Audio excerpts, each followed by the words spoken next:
The Daytona 500 should have been a celebration, but instead, it's turned into one of the most controversial races in recent history. William Byron might have taken the checked flag, securing a back-to-back victory, but not everyone was cheering. His win has sparked outrage across the NASCAR community, with drivers and fans alike calling foul. Byron's victory wasn't just about speed, it was about the circumstances surrounding it. A massive wreck late in the race took out multiple contenders, reshaping the competition in a way that some believe was anything but fair. And the controversy didn't stop there. Jeff Gordon, a legendary NASCAR figure and now a key player at Hendrick Motorsports, wasted no time in pointing fingers. During a post-race interview, he directly called out Joey Logano, suggesting that his aggressive move set the stage for the chaos. Byron himself didn't argue. He stood by Gordon's statement, adding fuel to the fire. But this is just the beginning. The frustration isn't just about one wreck. It's about a pattern of decisions that left drivers furious. And when Kyle Busch, one of the sport's biggest names, speaks out, you know something serious is going on. What happened on that track? And why are drivers openly questioning the integrity of the race?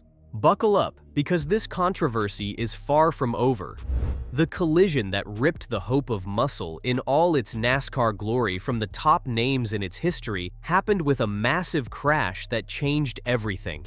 In all that destruction, Joey Logano, Ricky Stenhouse Jr., and a bunch of top contenders were part of a chain reaction humiliation in which cars were sent spinning, mangling the last chances for victory for some of NASCAR's biggest names.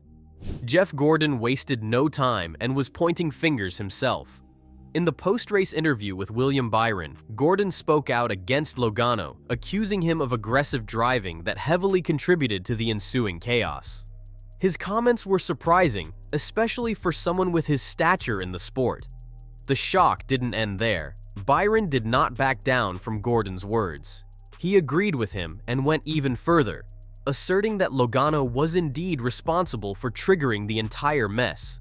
This kind of open critique is something rarely seen in NASCAR, much less by someone from a position of Gordon's authority as an executive. Normally, wrecks would just be viewed as part of racing, but not this time. There was an immediate backlash against Logano, splitting fans and drivers. Just hard racing, or did Logano cross the line? With simmering tensions and accusations flying about, NASCAR is confronted with a major decision. Do they step in themselves and diffuse the growing controversy, or will they step back and allow their drivers to solve this among themselves out on the track? Joey Logano made a daring last surge through the middle of the pack, producing a chain reaction that ended in devastation.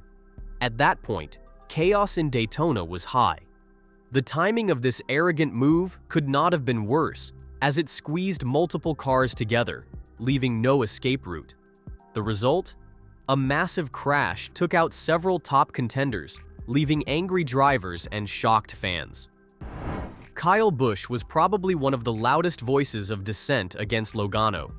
Known for speaking his mind, Busch left no stone unturned in criticizing Logano's reckless driving.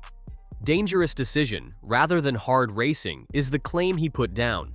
This was about jeopardizing the race for a bunch of drivers, including him. A lot of the anger seemed to be directed to the new kind of aggressive move that just continues to create piling situations, not only from him losing a good opportunity for the win. NASCAR commentators and analysts spoke up quite quickly, and the clear consensus was that Logano and Stenhouse were both holding their line, and the wreck was unavoidable. Some defended Logano, claiming Daytona is all about making high-risk moves, but others retorted there is a fine line between aggression and recklessness. While the debate quickly raged whether this was just another one of those classic superspeedway weekends with hard racing and all, does NASCAR need to intervene with firmer rules on aggressive driving? Either way, people are steaming, and coming so early in the season, the controversy is set to stay. And it was not just the frustration of the wreck. Kyle Busch burst more when NASCAR officials shut down his chances of going back to that race. His car was heavily damaged, but could still run, and Busch was poised to return to the field. Under NASCAR's damaged vehicle policy, DVP, however, any car that is damaged in a wreck must be fixed in a given amount of time and get back out on track at minimum speed to stay in the race. They say that he failed to meet that need. "Wasn't buying that," Busch recalled. Then he unleashed an all-out Twitter attack on NASCAR, charging it with inconsistent enforcement of the rule and pointing to instances in which other drivers were allowed to run under similar standards. He felt robbed of a chance to fight back, arguing that his car was capable of racing but was unfairly removed due to an arbitrary decision. NASCAR officials defended their call, maintaining Busch did not meet the minimum speed. Fans and analysts were not so convinced, however. A great many sided with Busch, doubting the policy was evenly enforced. Some even speculated whether NASCAR officials were way too happy to make judgment calls that remove drivers from contention, especially in high-stakes races like Daytona. Busch's eruption again sparked debate as to whether NASCAR rules are governing all fairly in Busch's favor or are against the integrity of the racing itself. Either way, the controversy is now not only about Busch, it's about whether NASCAR is helping or hindering the sport with its ruling. And Busch isn't backing down. Kyle Busch's drama at Daytona would, however, not end with frustration. Yet another specter of controversy arose on the last lap. A crash unfolded behind the leaders, and NASCAR did not throw a caution flag amongst staunch competition. They let the race continue. Instant controversy erupted over this decision, led chiefly by Denny Hamlin, who was involved in the wreck. Hamlin was very outspoken against NASCAR's inconsistency, recalling how caution calls had been issued in similar situations to freeze the field at will. He alleged that their unwillingness to intervene effectively decided the outcome of the race. While there were chants of William Byron racing off to victory, Hamlin and others were left to wonder if they had been unjustly denied a chance at it. Hamlin expressed his displeasure on his podcast and Twitter, predicting that the sanctioning body would again have to address its approach after much backlash. If the sport needs to have any credibility, then it must have equivalent treatment in its rules. Notwithstanding the great moments like the last lap of the Daytona 500, he noted, because the sheer volume of public opinion would be expected to make them act again. Many fans and analysts had already been on his side. Some believed NASCAR went without caution for the final part of the race to get an exciting finish, while others felt it typified the inconsistent officiating of the sport.